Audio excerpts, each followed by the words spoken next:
मातरम।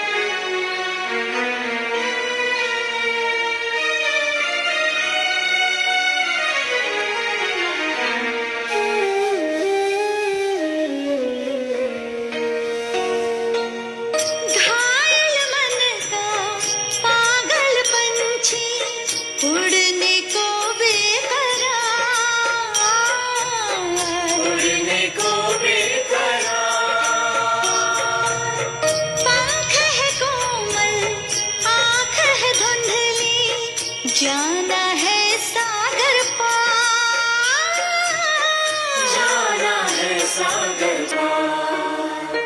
अब तू ही से समझा, अब तू ही से समझा, राह भूले थे कहाँ से हम, राह भूले थे कहाँ से हम।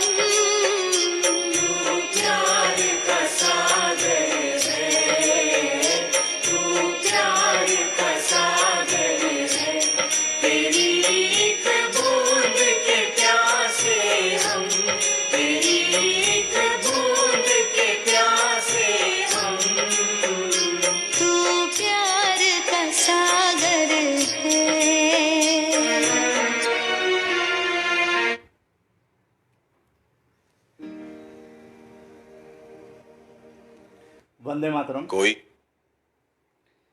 और अपनी फैमिली से परिचय कर लीजिए।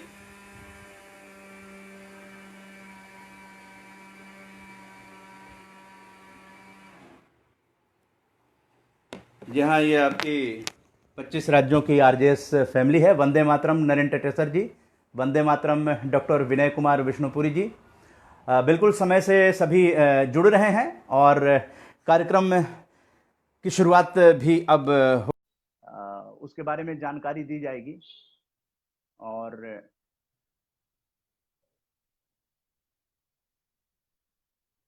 तो एक तरह से ये सक्सेसफुल हो रहा है फेसबुक लाइव, जिसमें कि हम लोग सकारात्मक भारत आंदोलन की बात करते हैं और साथ में कुछ और चीज़ों की भी जानकारी देते हैं। और बहुत ही अच्छा उत्साहवर्धक परिणाम रहा 5 सितंबर को, जो शिक्षक दिवस पे हम लोगों का एक मेगा इवेंट होने जा रहा है, एक राष्ट्रीय वेबिनार जिसमें कई राज्यों के लोग जुड़ेंगे। और आज व्हाट्सएप ग्रुप में तो लोगों ने लिंक के लिए रिक्वेस्ट भी किया और उनको लिंक भेजा गया, और फेसबुक फ्रेंड्स भी काफी सहयोग दे रहे हैं। और आरजेएस के परिवार जो है वो यहाँ फेसबुक लाइव में इकट्ठा होते हैं, एक मिलने जुलने, बातें करने, सुख दुख शेयर करने के लिए जो है आपकी ही बात होती है और उदय मन्ना के साथ होती है। तो ये अपने आप में एक अलग ही अनूठा आनंद देता है कि कोरोना लॉकडाउन में जिस तरह से लोगों के अंदर जो डिप्रेशन या अवसाद या एक रसता जो आ जाती है, उसको तोड़ने की दिशा में ये आज 29वां एपिसोड प्रस्तुत किया जा रहा है। फेसबुक लाइव का 29वां एपिसोड आप लोगों ने इसको समर्थन दिया है। ये अपने आप में आरजेएस फैमिली पॉजिटिव मीडिया के लिए काफी गर्व की बात है कि हम लोगों ने नौवां वेबिनार 5 सितंबर को करने जा रहे हैं, और उसके अलावा जो है फेसबुक लाइव जो है ये 29वां एपिसोड करने जा रहे हैं, और 4 सितंबर को आप करेंगे 30वां एपिसोड। उसके बाद भी ये कंटिन्यू रहेगा और ढेर सारी बातें होंगी। हमारे पार्थ सारथी थपलियाल साहब जी को वंदे मातरम। और अक्सरहा ये वंदे मातरम और जय हिंद जो है वो फेसबुक लाइव में लोग प्रयोग करते हैं। तो फटाफट जो है आप लोगों को आज जो खबरें आई हैं, सुबह सुबह बहुत अच्छा रिमार्क्स मिला। कल भी 5 सितंबर का जो वेबिनार है उसके बारे में खबर आई है, अलग अलग राज्यों से आ रही है। और अलग अलग राज्यों में आने का मतलब क्या होता है कि पूरे भारत तक ये बातें जो है पहुंच रही हैं। आपकी हमारी बातें जो हैं वो भारत तक पहुंच रही हैं। इसमें कुछ बातें हैं जो आपकी हमने नोट किया है, आपको फेसबुक फ्रेंड्स हैं उनके भी बातें हैं, और उसको हम लोग, और पारसाती थपलियाल साहब की भी एक बात है आज नोटिस में आई है। तो थपलियाल साहब काफी जिम्मेदार नागरिक की तरह जो है वो सेवा कर रहे हैं देश की, और संस्कृति की रक्षा करने के लिए भी आपने कमर कस लिया है। तो आरजेएस की जो सकारात्मक सोच है वो आप सब काफी दूर तक लेकर जा रहे हैं और इसीलिए ये सफल अभियान बन रहा है। सबसे है कि सकारात्मक मीडिया की बहुत जरूरत है, क्योंकि सकारात्मक पत्रकारिता, सकारात्मक भारत, ये हम लोग 5 साल से अभियान चला रहे हैं और उसकी बानगी अब देखिए कि निश्चित रूप से लोग इसको समझ गए हैं। तो तपलियाल साहब, आपको ये जानकारी दे देते हैं कि आपकी एक पोस्ट जो है वो आज शेयर की जाएगी फेसबुक लाइव में। सबसे पहले शिक्षक दिवस पर जो कार्यक्रम है उसके बारे में देखिए, मीडिया समर्थन कल भी मिला था और आज भी मिला है। ये समाचार निर्देश है, ये पॉजिटिव मीडिया की श्रेणी में आ गया है। आरजेएस के शिक्षक दिवस पर सुपर 30 के संस्थापक गणितज्ञ आनंद कुमार आरजेएस राष्ट्रीय वेबिनार को संबोधित करेंगे। कोरोना लॉकडाउन में रामजान के संस्थान 25 राज्यों से जुड़े सदस्यों के बच्चों के लिए भारत के प्रथम उपराष्ट्रपति और द्वितीय राष्ट्रपति सर्वपल्ली राधाकृष्णन की जयंती 5 सितंबर शिक्षक दिवस पर 2:30 बजे से सकारात्मक शिक्षा सकारात्मक परिवार विषय पर राष्ट्रीय वेबिनार का आयोजन करने जा रहा है। डॉक्टर राधाकृष्णन साहब के बारे में जानकारी दे दी गई, क्योंकि जनरल नॉलेज का क्वेश्चन होता है। 5 सितंबर शिक्षक दिवस मनाया जाता है, बहुत से बच्चों को नहीं पता होगा, तो ये प्रेस रिलीज बहुत से बच्चों ने पढ़ा भी होगा। तो प्रथम उपराष्ट्रपति थे और द्वितीय राष्ट्रपति राजेंद्र प्रसाद जी के बाद सर्वपल्ली राधाकृष्णन जी राष्ट्रपति बने थे। ये जनरल नॉलेज का क्वेश्चन भी सब बच्चों के सामने आ गया और पाठकों के सामने। डॉक्टर राधाकृष्णन एक शिक्षक, दार्शनिक और समाज सुधारक थे। आरजेएस के राष्ट्रीय संयोजक व वेबिनार के संचालक और रेडियो ब्रॉडकास्टर उदय कुमार मन्ना ने बताया कि इसका आयोजन सकारात्मक भारत आंदोलन के प्रथम सहयोगी सचिव सोमेन कॉलेज, तपसील जाति आदिवासी प्रकटन सैनिक कृषि विकास शिल्प केंद्र हुगली पश्चिम बंगाल और अजय कुमार, निदेशक RJS ideal education agricultural centre, Ratnad Bhojpur Bihar के सहयोग से आयोजित किया जा रहा है। तो आपको पता है कि बिहार में आरजेएस पॉजिटिव मीडिया की जो यात्रा हुई थी, वहां इसी सेंटर में जो है वो बैठकें भी हुई थी और यहाँ के बच्चे ने कल अपना भेजा भी था कि कैसा सकारात्मक भारत आंदोलन उनको लग रहा है। समाचार निर्देश के अलावा समाचार क्यारी में भी पूरी खबर है, आप ये देख सकते हैं। शिक्षक दिवस की आपकी खबर जो है, और समाचार क्यारी जो है वो हरियाणा और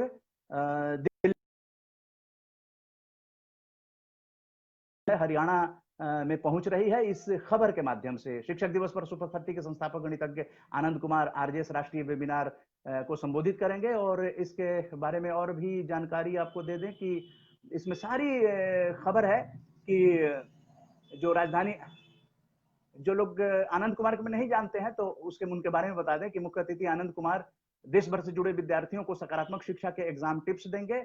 विदित हो कि श्री आनंद कुमार के जीवन पर फिल्म अभिनेता ऋतिक रोशन की अंतर्राष्ट्रीय प्रेरक फिल्म बनी है सुपर 30, कई लोगों ने देखी भी होगी। श्री आनंद कुमार कमजोर वर्गों के मसीहा बनकर उभरे हैं। सुपर 30 से निशुल्क पढ़े कमजोर वर्गों के अब तक आईआईटी प्रवेश परीक्षा सहित अन्य परीक्षाओं में सफल 500 विद्यार्थियों से ज्यादा की जिंदगियों को आनंद कुमार संवार चुके हैं। उनसे मुलाकात हुई है जब पटना यात्रा हुई थी, उससे पहले भी। और राजधानी दिल्ली में बजट स्कूल और वैल्यू एजुकेशन को बढ़ावा देने वाले मुनि इंटरनेशनल स्कूल के संस्थापक निदेशक शिक्षाविद अशोक कुमार ठाकुर आरजेएस स्टार हैं, तथा इस्लामिया कॉलेज के हिंदी विभागाध्यक्ष associate professor doctor Sheikh Abdul Wahab तथा रहमान 30 के संस्थापक शिक्षाविद ओबैदुर रहमान भी प्रमुख वक्ता के रूप में बच्चों को शिक्षा के सकारात्मक संस्कार और मानवीय पहलू से अवगत कराएंगे। और इसके अलावा जो खबर है वो आपको राष्ट्रीय सागर, जो बिहार से छपती है, ये राष्ट्रीय सागर में भी खबर आई है। यानी बिहार में भी आपकी बात, दिल्ली, हरियाणा, सारी जगह जो है ये सर्कुलेशन राष्ट्रीय सागर का बिहार में है। तो बिहार में भी ये पूरी की पूरी खबर जो है आपकी अखबारों में अलग अलग राज्यों में छप रही है, यही खासियत है। और कल आप जानते हैं अजय कुमार जो वहां जो संचालन किए थे, बैठक आयोजित किए थे और आरजेएस के राष्ट्रीय स्टार बने थे 7 बैठक करके, तो अजय कुमार और एक स्टूडेंट जो है वो उसमें द करस्पेंडेंट अंग्रेजी का अखबार है, डेली न्यूज़पेपर, उसमें ये प्रकाशित किया गया है, जो कल पोस्ट किया गया था व्हाट्सएप ग्रुप में। ये व्हाट्सएप ग्रुप से ही लेकर हमारे पत्रकार भाई कितने पॉजिटिव हैं कि व्हाट्सएप ग्रुप में ये जो मैसेज डाला गया था आपने देखा था, और ये अजय कुमार है और ये सत्यम आदित्य हैं। सत्यम आदित्य ये अपने इन्होंने फर्स्ट प्राइज भी लिया था, थर्ड प्राइज भी एक में लिया, 2-3 कंपटीशन में इन्होंने भाग लिया था। और यहाँ पर ये भी बताना चाहेंगे कि जहां पर ये अजय कुमार जी ने बैठक करी थी, वहां पर हमारे पार्थ सारथी थपलियाल जी का जो आलेख था वो वहां बच्चों को डिस्ट्रीब्यूट किया गया था। और यही कारण है कि बच्चों के गार्जियन भी उस आलेख को जिसे बड़े ही सफल लेखन की तरह थपलियाल साहब ने जो नकारात्मकता है और सकारात्मकता है उसको समझाया था उस आलेख में। और तो वो गांव-गांव के बच्चे बच्चियों के हाथ में गया, फिर उनके गार्जियंस के पास गया, तो वो सारी चीजें हुई। तो ये फेसबुक लाइव सिर्फ इसलिए किया गया है कि ताकि हम लोगों का जो एक मंच है वो फेसबुक के सौजन्य से हम लोग अपनी बात करेंगे या आपकी ही बात होगी। जैसे कि संजय मिश्रा द्वारका परिचय के हैं, द्वारका परिचय में इन्होंने खबर दी थी, उसके बारे में बताएंगे, लेकिन फेसबुक पे उन्होंने धन्यवाद दिया है। पॉजिटिव मीडिया का सर्टिफिकेट द्वारका परिचय को दिया गया, और ये जो पॉजिटिव मीडिया का सर्टिफिकेट ऑफ पॉजिटिव मीडिया पहली बार अपने मीडिया साथियों को, संस्थानों को दिया गया है। Thanks Uday Manna ji for your recognition. धन्यवाद उदय मन्ना जी आपकी मान्यता के लिए। आरजेएस पॉजिटिव मीडिया के माध्यम से आप समाज की सेवा कर रहे हैं। पत्रकारों को रचनात्मक और सकारात्मक लिखने के लिए प्रोत्साहित करना निश्चित रूप से नई पीढ़ी को प्रेरित करेगा। आपके सकारात्मक विचार निश्चित रूप से एक बेहतर समाज और भारत तथा और दुनिया को बनाएंगे, तथा जहां सभी एक दूसरे को का समर्थन मिलेगा, वसुधैव कुटुंबकम। ये संजय मिश्रा जी का ये पोस्ट है, आप देख सकते हैं। और संजय मिश्रा जी ने ये सर्टिफिकेट भी साझा किया है धन्यवाद देते हुए।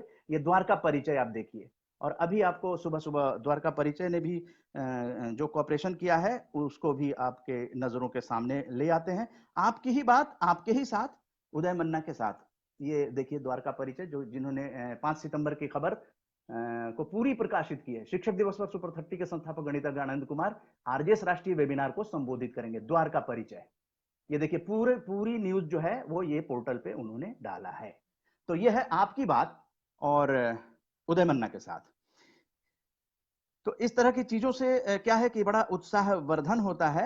और अब कुछ अन्य खबरों की तरफ भी हम लोग बढ़ते हैं।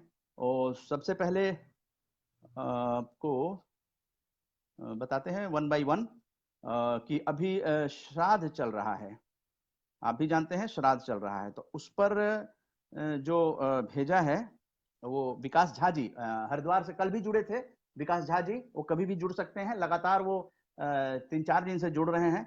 आज विकास झा जी का जो है लेख इसमें लिया गया है, जो कि श्राद्ध के बारे में लिखते हैं। तो आइए आपको एक बार दिखा देते हैं। उन्होंने ये भेजा है श्राद्ध के बारे में, विकास झा जी।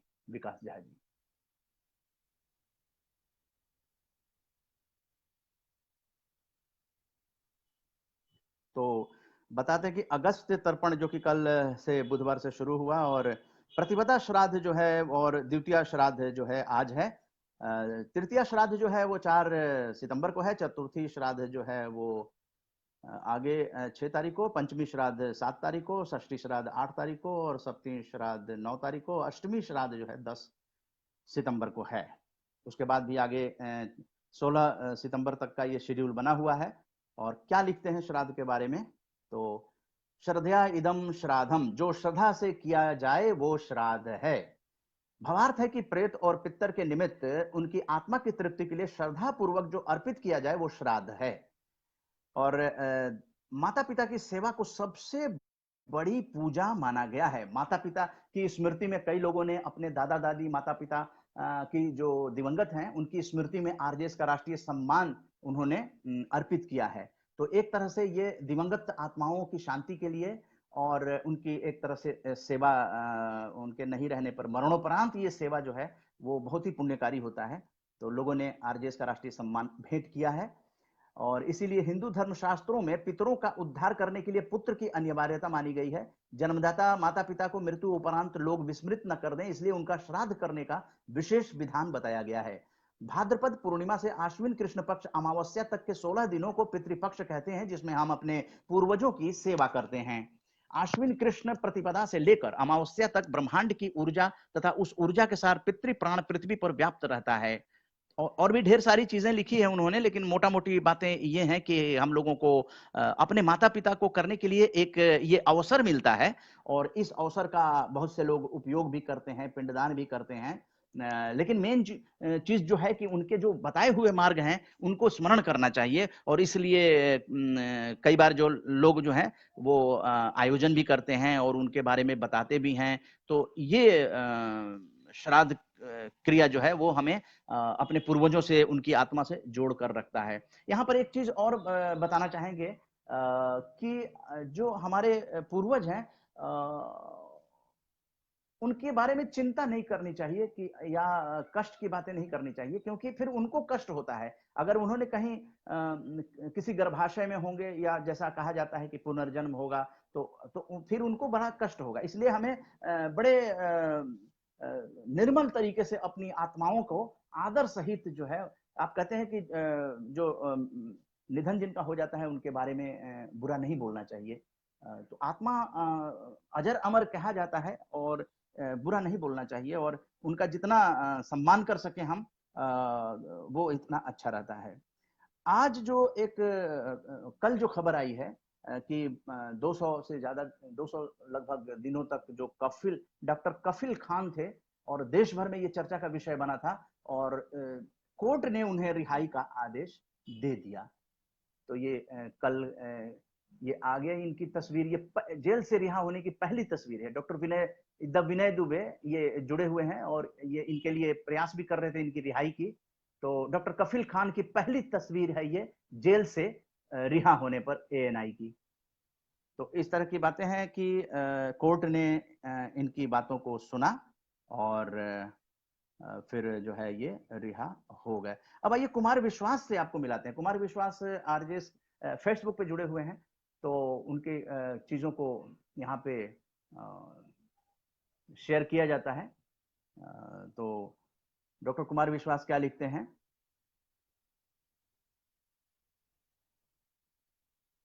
कुमार विश्वास लिखते हैं, एक जरूरी संवाद।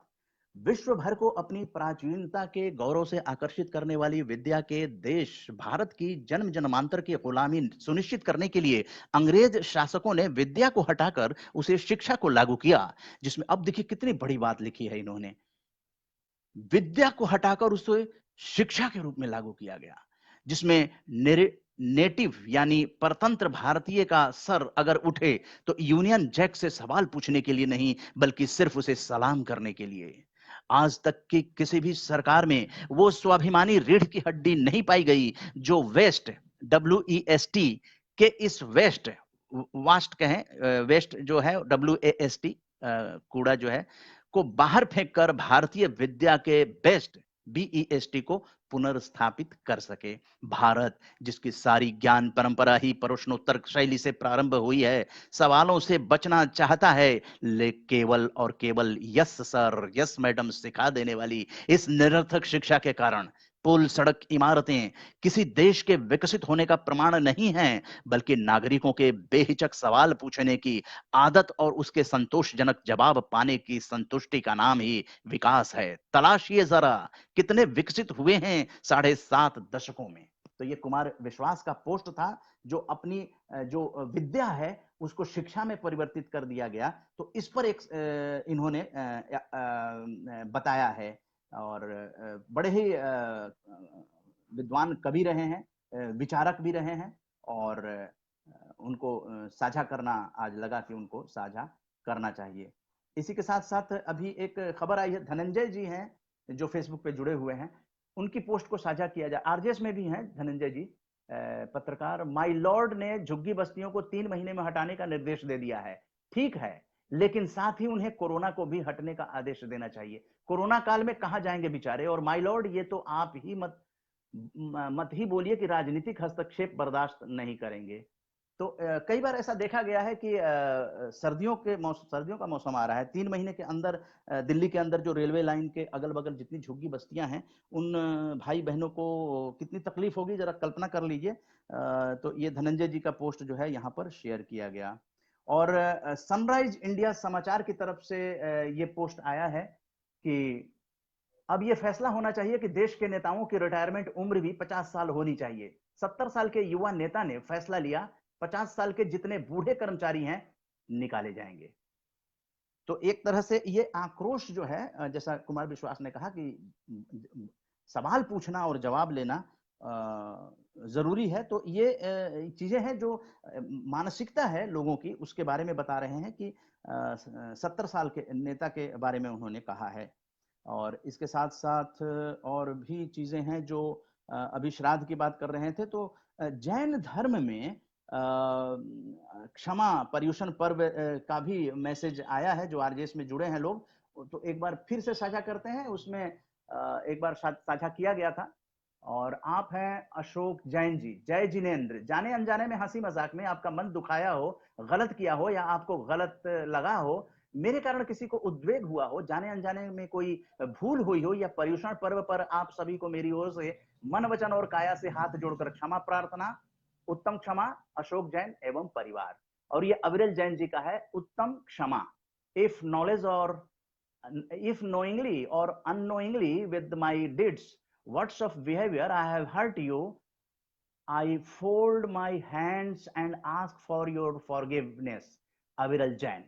तो ये भी साझा करना ऐसा लगा कि ये जरूरी है, क्योंकि क्षमा मांगने में कोई बुराई नहीं है, और मेलजोल इससे बढ़ता है।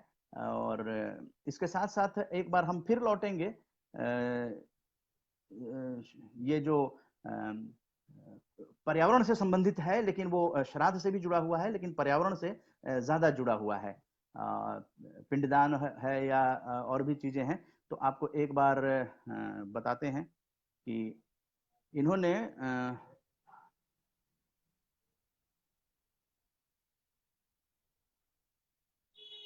जी हाँ, ये भेजा है मनीष कुमार सोलंकी ने। फेसबुक का मैसेज है। मनीष कुमार सोलंकी कहते हैं, क्या हमारे ऋषि मुनि क्यों कौवों के लिए खीर बनाने को कहते थे, और आपने किसी भी दिन पीपल और बरगद के पौधे लगाए हैं या किसी को लगाते हुए देखा है?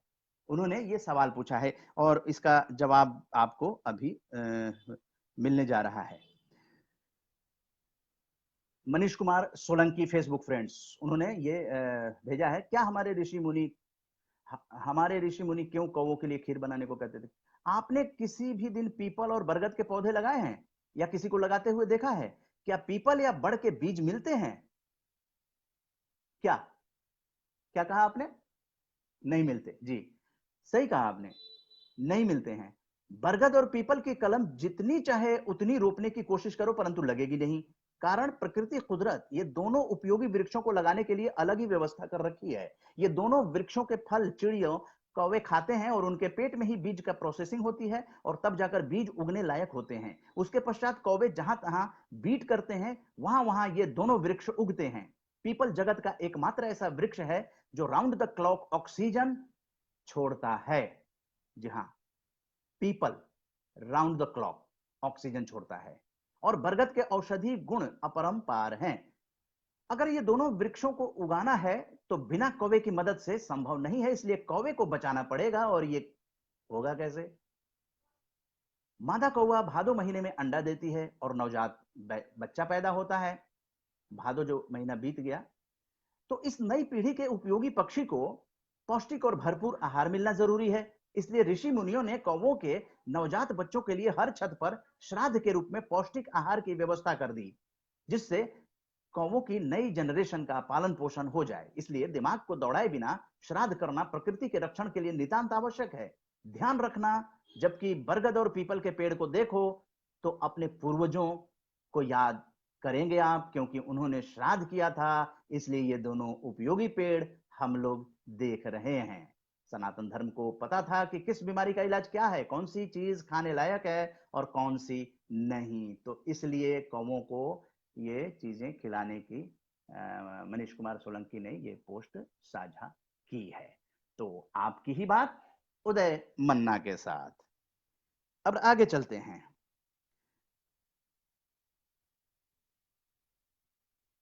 एक और जो अश्विनी कुमार राणा जी हैं, जो दिल्ली प्रदेश बैंक वर्कर्स ऑर्गेनाइजेशन में हैं, और उन्होंने ये साझा किया है। आरजेएस के ग्रुप में जुड़े हुए हैं अश्विनी कुमार राणा। तो बताते हैं, ये भी इंपॉर्टेंट खबर है। और पंजाब नेशनल बैंक प्रबंधन ने दिव्यांग महिला को किया बर्खास्त। पंजाब नेशनल बैंक के प्रबंधन ने B1 जनकपुरी नई दिल्ली की शाखा में कार्यरत एक दिव्यांग महिला श्रीमती गीता अरोड़ा को नौकरी से बर्खास्त कर दिया।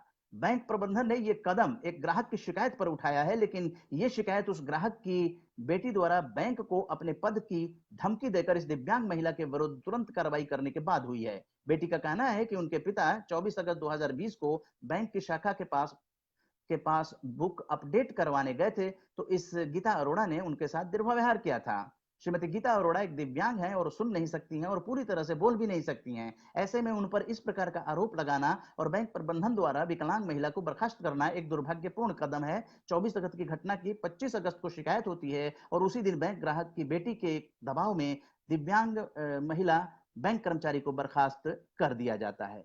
तो अश्विनी राणा जी जो कि महामंत्री हैं दिल्ली प्रदेश बैंक वर्क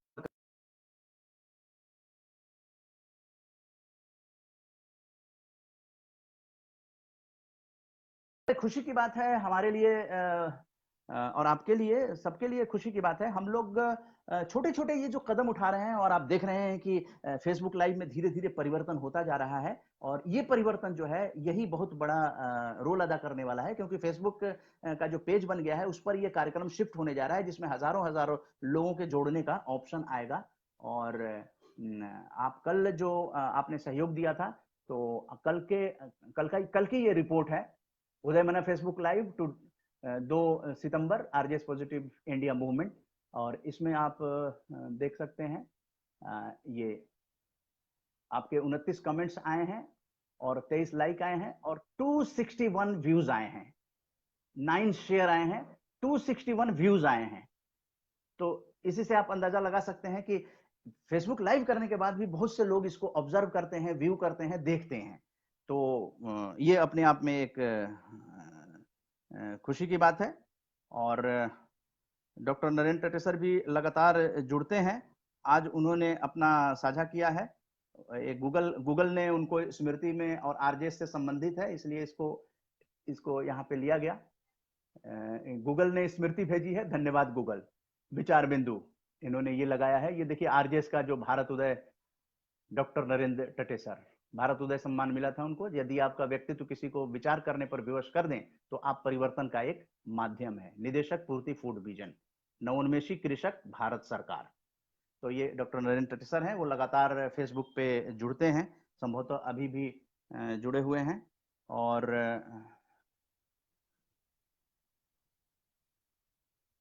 और भी चीजें हैं जिसको आपसे शेयर करने वाले हैं।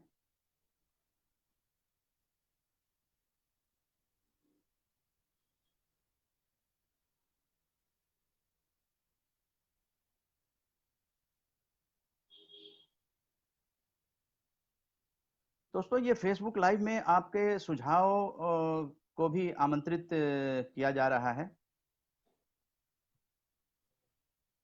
जी हाँ, पार्थसारथी थपलियाल साहब जुड़े हुए हैं और पार्थसारथी थपलियाल जी का ये आज का जो है ये समस्या पर उन्होंने ध्यान दिलाया है। आइए घूस देकर उत्तराखंड को महान बनाएं। ये बहुत बड़ा व्यंग है, जैसे परसाई हरिशंकर परसाई साहब का व्यंग होता था, तो उसी तरह से पार्थसारथी थपलियाल साहब लिखते हैं, आरजेएस फैमिली से जुड़े हुए हैं। पर्वतजन पोर्टल पर यह वीडियो उपलब्ध है, इसे सुने, अपने विचार लिखें और जितना संभव हो वायरल करें ताकि 5,000 रुपए की रिश्वतखोरी करने वाले इस पटवारी की 7 पीढ़ियां याद रखें। पहले भी एक लेखपाल पर कार्रवाई हुई थी, अब इसे जमीन दिखानी आवश्यक है। ये इन्होंने ये जो रिश्वत कांड है इसके बारे में इन्होंने ध्यान आकर्षित किया है।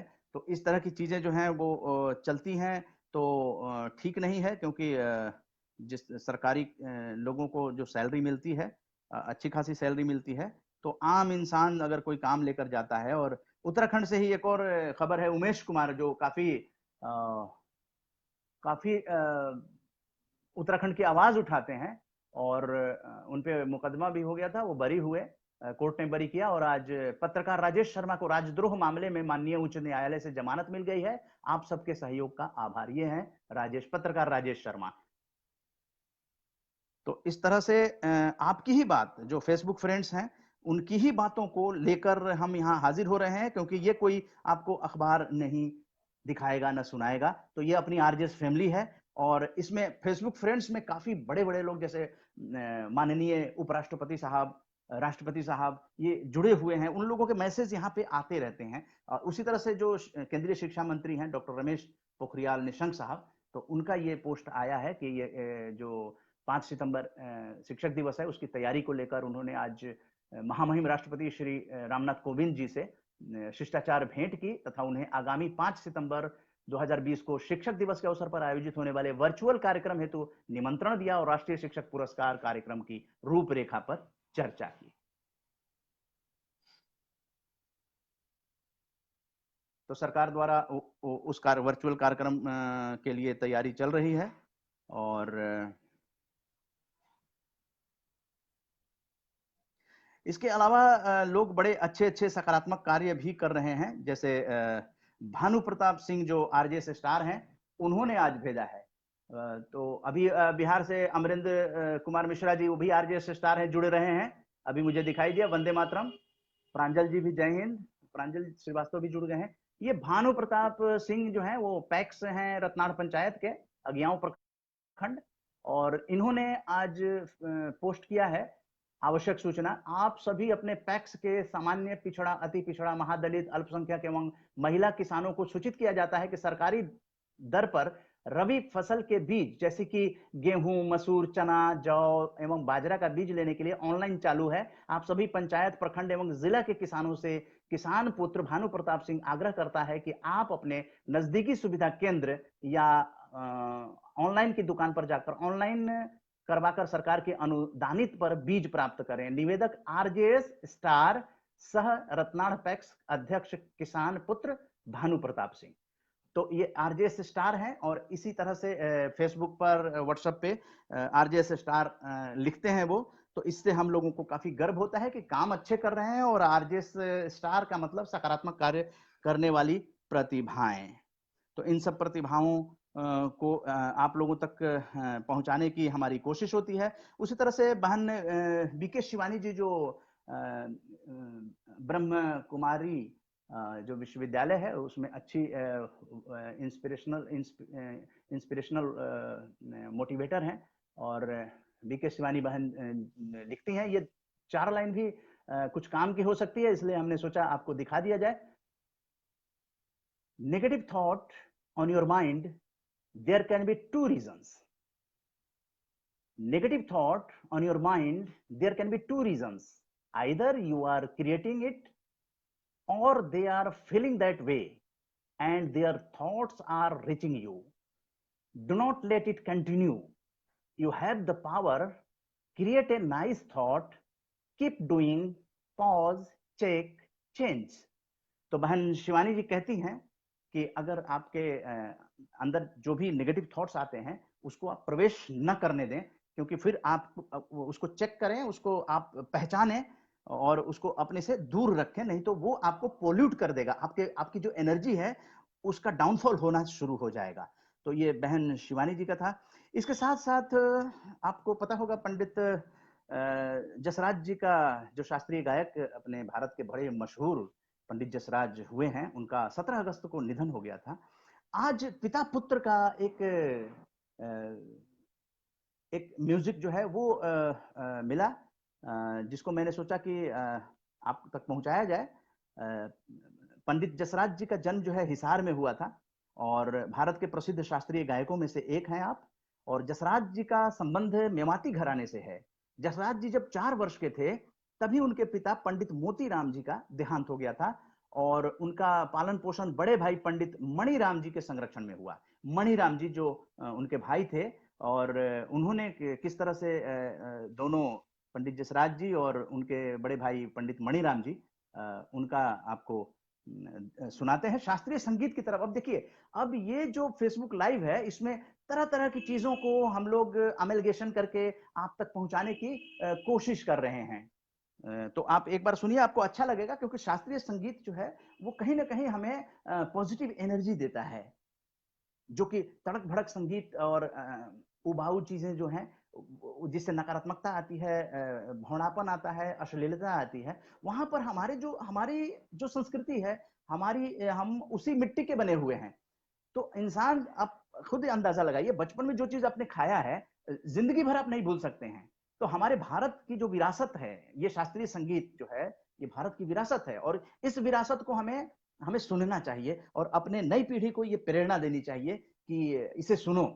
इसको सुनने के बाद आपके अंदर पॉजिटिव एनर्जी आएगी। बड़े ही अलग अंदाज हैं और जो भी ताल छंद राग है, उन सब चीजों से बड़ी प्रेरणा मिलती है। तो इस पॉजिटिव एनर्जी को आप लोग भी अनुभव कीजिए थोड़ी देर के लिए। बहुत ही छोटा सा है और इस अंक को सुनने से आपको भी अच्छा लगेगा। को मद में को मद मत वारा, जो जान के मगन हुए जाने, सो तो है पहचाना मालिक सबको।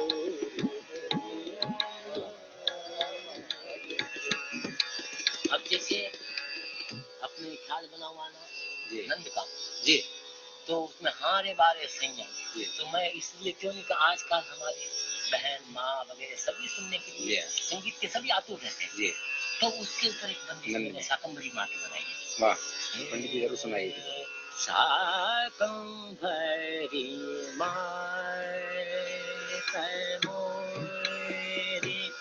शाकंभरी मोरी, सब सुख करनी सब दुख हरनी, शाकंभरी मोरी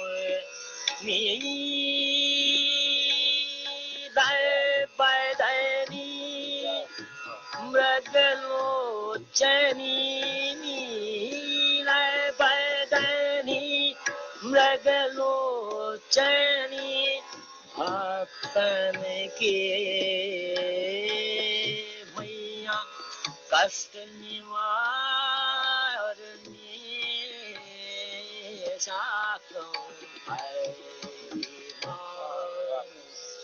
ये तो साहित्य संगीत के संबंधी और आपकी गायकी की जो विशेषताएं हैं उनके बारे में। हमारी गायकी में पहले हमें जो शिक्षण होता है वो हमको 4 राग से होता है हमारे यहाँ। जब हम किसी विद्यार्थी को सिखाया या अपने बच्चे को सिखाया कि हमारे यहाँ एक ही हिसाब है कि पहले हम प्रथम भैरव से शुरू करते हैं। भैरव से आप? हाँ जी। वो साल 6 महीने 2 साल उसको लग रहे, उससे उब जाए तो फिर उसको जौनपुरी दे देते हैं कि भाई ये भी कर और ये भी कर। अच्छा, नहीं जैसे सवेरे वो प्रैक्टिस करते, शाम को प्रैक्टिस करे तो मुल्तानी, तो 2 राग साथ चलते रहते? 3 साथ, यानी सवेरे में 2 भैरव और जौनपुरी, उसके बाद हम देते हैं मुल्तानी दोपहर के लिए, दोपहर के लिए, और शाम के लिए रात में देते हैं पूरिया। अच्छा, ये 3 रागों की 4 की एकदम 4 की साथ साथ वाली? जी हाँ। ये 4 के देने से क्या होता है कि उनके सुर भी पक्के होते हैं। और पहले हमारे यहाँ एक विशेषता ये है कि मुख मुद्रा को देखते हैं। मुख मुद्रा, शुद्ध वाणी, शुद्ध मुद्रा, शुद्ध वाणी, निर्वाह, ये इसकी हम जरूर जाने। ये आपके घराने की विशेषता है। और पहले साग को सजाते हैं कि भाई साग साधो, जिसमें कि पूरा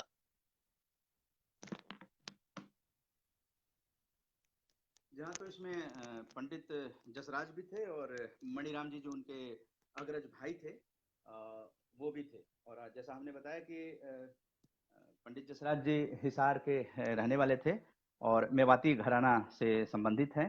और इस तरह से ये अभी 17 अगस्त को पंडित जसराज जी इस दुनिया से चले गए और हम लोग इनके बारे में चर्चा करके उनको श्रद्धांजलि आज दिए। और ये 40-50 साल पहले की रिकॉर्डिंग है जो आप तक पहुंचाई गई। अब आइए अगले सेगमेंट में हम लोग पहुंचते हैं, तो थोड़ा बहुत बातचीत बॉलीवुड की कर लेते हैं। लेकिन उस बॉलीवुड के उस टॉपिक की नहीं, बल्कि आज जिनका जन्मदिन है और कॉमेडियन के रूप में आप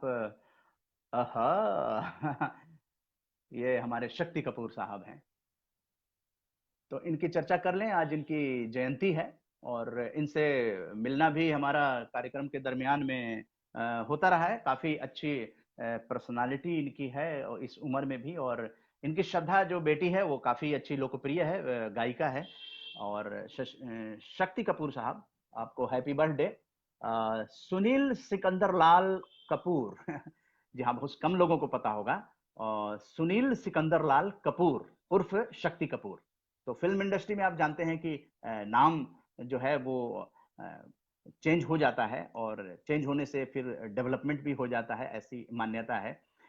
तो सुनील सिकंदर लाल कपूर साहब का ही शक्ति कपूर नाम है और ये एक भारतीय अभिनेता हिंदी सिनेमा में अपनी खलनायकी और कॉमेडी के लिए वो जाने जाते हैं। और आपका जन्म एक बेहद निम्न मध्यम वर्गीय पंजाबी परिवार में 3 सितंबर 1958 को नई दिल्ली में हुआ। दिल्ली में आपका जन्म हुआ है और आपके पिता दिल्ली के कनॉट प्लेस में एक दर्जी की दुकान चलाते थे। कनॉट प्लेस में शक्ति कपूर साहब के पिता दर्जी की दुकान चलाते थे। उनके नाम बदलने के पीछे भी एक वजह है कि दरअसल जब सुनील दत्त साहब ने संजय दत्त स्टार फिल्म रॉकी में विलेन का रोल ऑफर किया तो उन्होंने अपना नाम सुनील कपूर विलेन की तरह नहीं लगा, इसलिए उन्होंने अपना नाम बदलकर शक्ति कपूर कर लिया। सुनील कपूर वैसे की जगह जो है ना शक्ति कपूर कर लिया। तो ये आप रॉकी फिल्म में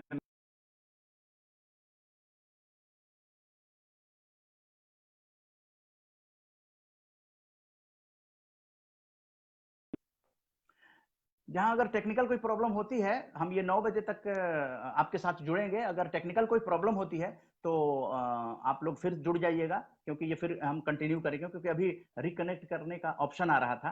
तो मुझे लगा कि शायद फिर से वो करना पड़ेगा। तो 9 बजे तक, पहले ये आधे घंटे 45 मिनट तक होता था, लेकिन अब धीरे धीरे इसको फॉर्मेट किया जा रहा है और इसको नए रूप में इसका रूप दिया जा रहा है, स्वरूप बनाया जा रहा है कि हम लोग क्या क्या, जैसे आज शास्त्रीय संगीत आपको सुनाया गया, तो इसमें भारत की विविधताओं से भरा हुआ सारी चीजें, आपको करंट अफेयर्स से लेकर सारा एक शो में जो कुछ भी होता है और जो आपके सलाह जो हो रहे हैं उसे लेकर एक अमीन सयानी साहब पे भी एक कार्यक्रम करने की सलाह है। 87 वर्षीय अमीन सयानी साहब जो कि इतने संघर्ष करने के बाद यहाँ तक पहुंचे हैं और उन पर जो है एक हम लोग कार्यक्रम करेंगे। तो ये शक्ति कपूर साहब ने तो काफी इनकी बहुत लंबी फिल्में रही हैं। कुर्बानी, रॉकी तो हिट फिल्में रही थी और 1983 में शक्ति जितेंद्र और श्रीदेवी स्टारर फिल्म हिम्मत वाला और सुभाष घई निर्देशित फिल्म हीरो में खलनायक के किरदार में नजर आए। अपनी 4 फिल्मों खलनायकी का बेहतरीन अभिनय वो ये जो उनका था वो फेमस हो गया था दर्शकों के बीच में। और 80-90 के दशक में खलनायकी के किरदार के निर्देशकों और निर्माताओं की पहली पसंद अमरीश पुरी या फिर शक्ति कपूर हुआ करते थे। 90 के दशक में कपूर ने खलनायकी को थोड़ा दरकिनार करते हुए कॉमिक रोल करने शुरू कर दिए और जिस तरह से वो पूरे परफेक्शन के साथ खलनायकी की भूमिका में नजर आते हैं, उसी तरह उन्होंने कॉमिक का भी रोल निभाया। उन्हें उनकी बेहतरीन कॉमेडी के लिए फिल्म राजा बाबू के नंदू से भूमिका अदा करने के लिए उन्हें फिल्म फेयर के कॉमिक रोल के अवार्ड से सम्मानित किया जा चुका है। उनकी कॉमिक फिल्में हैं इंसाफ, बाप नंबरी, बेटा 10 नंबरी, अंदाज, अपना अपना तोहफा, राजा बाबू, हम साथ साथ हैं, चालबाज, बोल राधा बोल। वो सिर्फ एक अच्छे खलनायक ही नहीं बल्कि बहुत ही अच्छे मिमिक्री आर्टिस्ट भी हैं। हिंदी सिनेमा में आज भी उनके प्रसिद्ध डायलॉग दर्शकों की जुबान पर चढ़े हुए हैं, जिसमें राजा बाबू का नंदू सबका बंधु समझता नहीं है यार, फिल्म चालबाज का मैं नन्हा सा मुन्ना सा छोटा सा बच्चा, बोलते हैं ना वो नन्हा सा छोटा सा बच्चा। तो ये बड़ा ही फेमस हुआ था। तो शक्ति कपूर साहब, आपको जन्मदिन की आरजेएस फैमिली पॉजिटिव मीडिया और जितने भी फेसबुक फ्रेंड्स यहाँ जुड़े हुए हैं उन सभी को ये बधाई हो। और एक बार और उस खुशखबरी को आपसे शेयर करते हैं कि फेसबुक लाइव में जितने लोग जुड़ते हैं उसके बाद कितने लोग इसको देखते हैं और आपके जो कमेंट्स हैं उसको पढ़ते हैं, तो एक अंदाजा आपको भी लग जाएगा। ये कल का फेसबुक लाइव है, तो आप एक बार देख लीजिए। ये कल का है, आप देखिए 2/9/2020 और यहाँ पर देखिए 29 comments, 9 share, 261 views, 23 like, 261 views. जी हाँ, इतने व्यूअर्स ने आप लोगों की इन चीजों को जो है वो देखा है। तो जितने लोग अभी आप शेयर कर सकते हैं, क्योंकि अगर आप इसको सफलता की ऊंचाइयों तक पॉजिटिव भारत बनाना चाहते हैं, आपका इतना ही कंट्रीब्यूशन होगा कि आप शेयर करें। अगर शेयर करते हैं तो निश्चित रूप से इस कार्यक्रम में और भी 4 चांद लगाने की पूरी कोशिश होगी और आपकी ज्यादा से ज्यादा चीजों को शेयर किया जाएगा। जैसे अभी जुड़े हैं विकास झा जी, जुड़े हैं, उन्होंने जो पोस्ट किया था उसको यहाँ पर शेयर किया गया। एक इसके साथ साथ एक और महान हस्ती के बारे में चर्चा करते हैं। वो महान हस्ती कौन है, आपको बताते हैं। आप हैं पंडित किशन महाराज, आज आपकी जयंती है, तो किशन महाराज जी को भी श्रद्धांजलि हम लोग दे दें, क्योंकि महापुरुषों को श्रद्धांजलि देने का ये मंच है आरजेएस का फेसबुक लाइव। पंडित किशन महाराज 3 सितंबर 1923 को आपका जन्म काशी में हुआ था और 4 मई 2008 को वाराणसी में आपका निधन हुआ। तो पंडित किशन महाराज का तबला वादन आपने सुना होगा या जानते होंगे, तो थोड़ी सी बात उनके बारे में बताएं कि श्री किशन महाराज पद्मश्री, पद्म विभूषण, संगीत नाटक अकादमी से सम्मानित प्रसिद्ध तबला वादक थे। किशन महाराज तबले के उस्ताद होने के साथ साथ मूर्तिकार, चित्रकार और वीर रस के कवि और ज्योतिष के मर्मज्ञ भी थे। तो किशन महाराज को तबला वादक के रूप में तो काफी लोग जानते हैं, लेकिन वो मूर्तिकार भी थे। बहुमुखी प्रतिभा के धनी किशन महाराज, ये उपाधि, और फिर पद्मश्री, पद्म विभूषण, संगीत नाटक अकादमी सम्मान से सम्मानित। तो आपने मूर्तिकार के रूप में भी जगह बनाई, चित्रकार के रूप में, और वीर रस के कवि और ज्योतिष के भी मर्मज्ञ आपको कहा जाता है। तो किशन महाराज जी को हम लोग श्रद्धांजलि देकर आज याद कर रहे हैं। और इसके साथ साथ अब आइए, अब लगभग जो हमारे खबरों का सेक्शन होता है, तो आरएनआई जो न्यूज एजेंसी है, आरजेएस से जुड़े हुए हैं, आरजेएस की बैठक में भी आए हैं, हरिद्वार में रहते हैं, आरएनआई न्यूज एजेंसी है, वो चलाते हैं हरिद्वार से। तो फटाफट खबरें इसमें सेगमेंट में लेते हैं, कोशिश करेंगे कि इस तरह की अपडेट जो है आप लोगों को उसका हेडलाइन सुना दें। आरएनआई न्यूज एजेंसी से सुबीर जी हैं जो आरएनआई एजेंसी चलाते हैं। ये रेलवे के इतिहास में पहली बार सीईओ का पद सृजित वीके यादव को मिली जिम्मेदारी। ये देखिए एक नई खबर है, रेलवे के इतिहास में पहली बार सीईओ का पद सृजित वीके यादव को मिली जिम्मेदारी। इनकम टैक्स विभाग अब बैंकों के साथ टैक्स भरने वालों की जानकारी साझा करेगा। इनकम टैक्स विभाग अब बैंकों के साथ टैक्स भरने वालों की जानकारी भी साझा करेगा। नरेंद्र मोदी .in का ट्विटर अकाउंट हैक, ये आरएनआई की खबर है जो फेसबुक पे शेयर किया जा रहा है। ये व्हाट्सएप ग्रुप में इन्होंने शेयर किया आरजेएस के। नरेंद्र मोदी .in का Twitter account hack. PM cares fund में सबसे पहले नरेंद्र मोदी ने दिए थे 2.25 लाख रुपए। देश के बुजुर्गों का सरकार को आया ख्याल, अगले महीने जारी करेगी हेल्पलाइन नंबर, यानी बुजुर्गों को लेकर। और अक्टूबर में आप जानते हैं कि वरिष्ठ नागरिक दिवस होता है। देश के बुजुर्गों का सरकार को आया ख्याल, अगले महीने जारी करेगी हेल्पलाइन नंबर। लोन मोरेटोरियम पर सुनवाई, लोन मोरेटोरियम काफी दिन से मुद्दा बना हुआ था, तो उस पर सुनवाई हुई और सरकार ने सुप्रीम कोर्ट में कहा बकाया किस्तों का ब्याज माफ नहीं कर सकते, लेकिन पेमेंट का दबाव कम कर देंगे। और निर्मला सीतारमण जी ने भी इस पे स्टेटमेंट दिया। कोविड-19 की वजह से 2021 तक 4.7 करोड़ महिलाएं गरीबी की कगार पर पहुंच जाएंगी, ये संयुक्त राष्ट्र का आकलन है। बैंकों और एफबीएफसी के प्रमुखों के साथ वित्त मंत्री निर्मला सीतारमण ने की समीक्षा बैठक। आरएनआई न्यूज एजेंसी की हेडलाइंस खबर आपके लिए। तो कुछ अब हम लोग बातचीत कर लें, साझा करें। नरेंद्र टेटेसर जी लिखते हैं कि सभी साथियों की जानकारी के लिए ये लिंक साझा किया है इन्होंने।